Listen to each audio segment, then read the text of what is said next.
Welcome to today's kind of talk through of the latest faction and kind of discuss where things are at with kind of the state of the new edition, with what we know.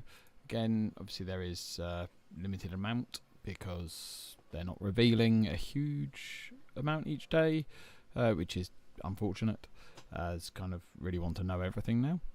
But we are going to go through today's information, which is the World Eaters. Again, as is standard, there are 3 detachments. Going to go through those in a second. First of all, please like, share, subscribe, just kind of to support with helping people find this, as well as kind of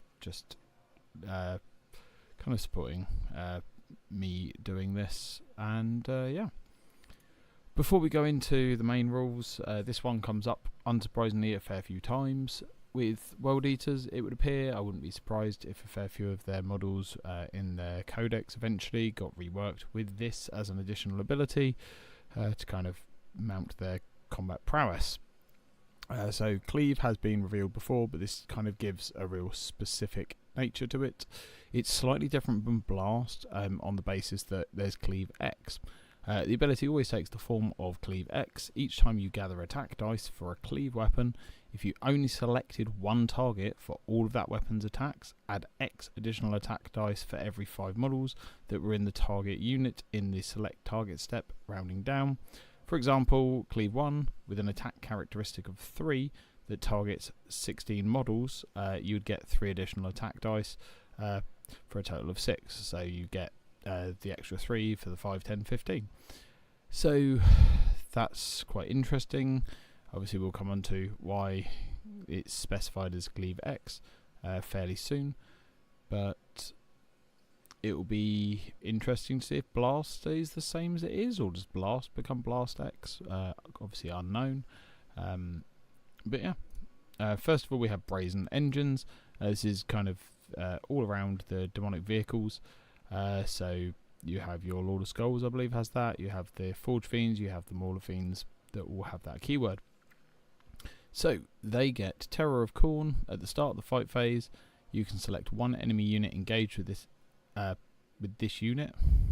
That enemy unit makes a battle shock at -1. You cannot select the same enemy unit multiple times. This detachment has the Onslaught tag. Can't take it with other Onslaught detachments, whichever ones they may be. You have an enhancement that is specific to the Mauler Fiend. It's an upgrade, so you can take it on all 3, depending on how much it costs. Gives their fists Cleave 2, which is obviously double. So if you had a 15 man enemy unit, you would get 6 additional attacks. So you know that is a lot. Against a blob of 20 Necron warriors, you are getting an additional 8 attacks on top of your base profile. So yeah, that's really solid. It's going to be very interesting to see how many models get Cleave on their sweep and things like that, and whether it's specific to sweep or whether Strike gets it as well, because that's going to make certain ones' profiles pretty good. I mean, the Mauler Fiend, off the top of my head, I think baseline is 6 attacks in Chaos Space Marines. I'm not too sure off the top of my head. In World Eaters, I imagine it's probably at least 1 more, because that tends to be the case with World Eaters. They're always slightly more attacks, because obviously that is their focus. So, World Eaters, Mauler Fiend, they're 8, so you would get Cleave 2. So you would get, against a 15 enemy model unit, you would get 14 attacks at strength 14, AP2, D6 plus 1. That is going to rip through a lot of things. So it's a pretty solid ability. Again, enhancement depends on how much they cost. Depends on whether they scale. Depends on how many times you take it. But yeah, that's pretty good. Can't argue with that one.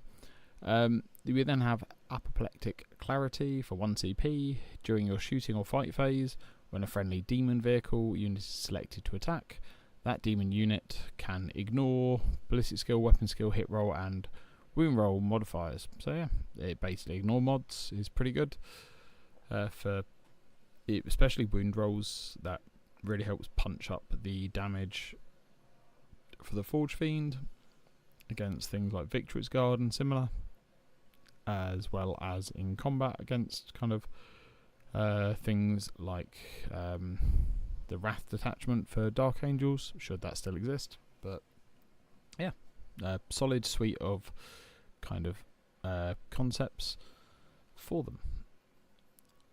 I quite like it personally, especially with the Battle Shock ability, where Battle Shock is ongoing, could cause quite a lot of issues. You also have the Defiler, obviously, one completely forgot, as a demon vehicle. Yeah, very solid. Is it one unit?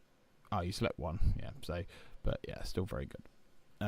We then have the Butchers of Khorne. This is kind of focused around the Terminators. At the start of the fight phase, if a friendly Terminator squad is engaged, make a Blessings of Khorne roll and use the results to activate one Blessing of Khorne until the end of the phase. That Blessing of Khorne is activated for friendly Terminator squads on top of any other blessings. So that's really quite a good ability.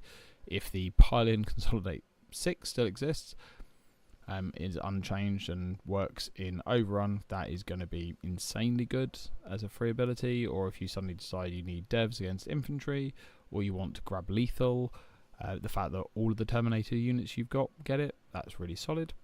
You then have their upgrade for the Terminator squads, Gore-Stained Veterans, +1 weapon skill. So they're hitting on 2s. Yeah, solid. Again, depends on how much the enhancement costs. If it's 10 points per unit, great. If it's 30, is probably quite a lot of an investment. But the fact that you don't need to rely on a character to kind of add it is really good. Trophy for the Throne, 1 CP. When the fight phase, a friendly Terminator squad is selected to fight the target, obviously that Terminator squad. They get +1 to wound against monster and vehicles. Yep, Lance, but without having to have had charged, is a really solid ability, so you can use it after being charged. Can't use it with Fire and Death, obviously, because you haven't been selected, but does give a really solid buff to that unit.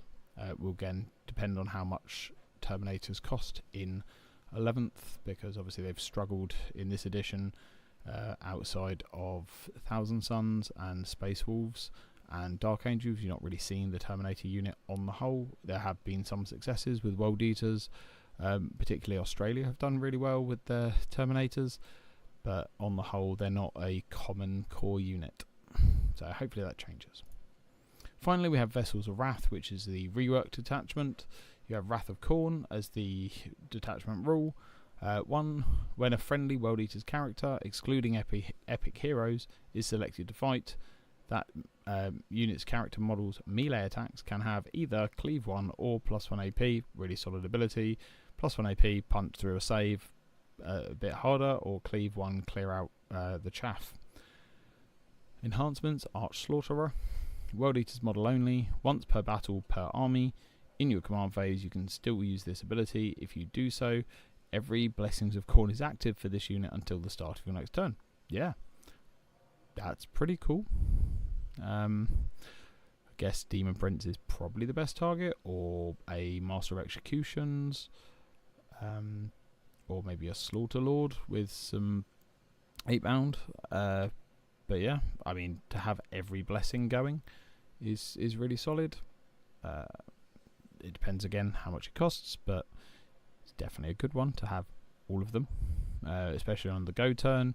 You know you're going to go and throw the Berserkers or the Slaughter Lord or the Demon Prince into something, you know, pump it up.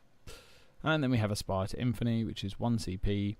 When it's in the fight phase, when a non-epic hero character is selected to fight, they get +1 attack and +2 strength. Again, if this is able to be combined with Berserker Warband, is really strong. There's no restrictions on type, so yeah, really solid. You're getting quite a lot of strength, quite a lot of attacks as a bonus for your character unit, which then does obviously buff anything they're attached to, whether that's Berserkers or Terminators, not sure there's a character they're going to lead them for. Yeah, I'd have to actually look. Can't remember even if there is one, because that's how common the Terminators are for World Eaters.